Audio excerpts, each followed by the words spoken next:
Sở vụ GateWay công bố lời khai hai nhân chứng đặc biệt.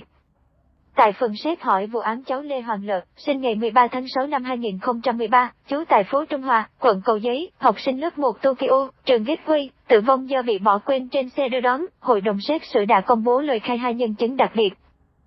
Cụ thể, sáng nay, hội đồng xét xử đã công bố lời khai hai nhân chứng chính là những người đã đi cùng xe đưa đón với cháu L trong buổi sáng định mệnh ngày 6 tháng 8 năm 2019. Hội đồng xét xử cho biết đã triệu tập cháu T, M và cháu T, N là người làm chứng đã đi cùng xe cháu L. Tuy nhiên, hai người làm chứng này đã có đơn xin vắng mặt. Theo hội đồng xét xử, cháu T, N trình bày, vào sáng 6 tháng 8, cháu N cùng hai em gái đi học. Em T, M lên trước và T, N thấy cháu L đang nằm ngủ trên hàng ghế thứ 4. Một lúc sau, khi xe di chuyển, nhân chứng này thấy L ngồi dậy, ngồi sát cửa kính ô tô. Về lời khai của cháu T, M, khoảng hơn 7 giờ sáng, T, M thấy xe di chuyển được khoảng 4 phút thì thấy cháu L tiếp tục ngủ ở ghế. Khi xe đưa đón đến trường, T, M thấy L vẫn đang ngủ trên xe.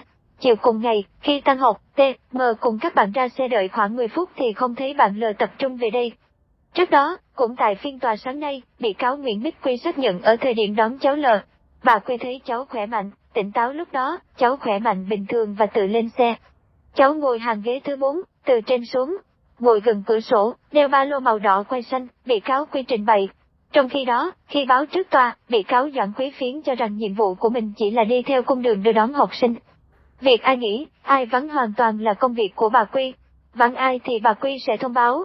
Về phần trách nhiệm của mình, bị cáo Thủy trình bày, ngày 6 tháng 8, bị cáo có điểm danh và thấy thiếu học sinh Lê Hoàng Lợi.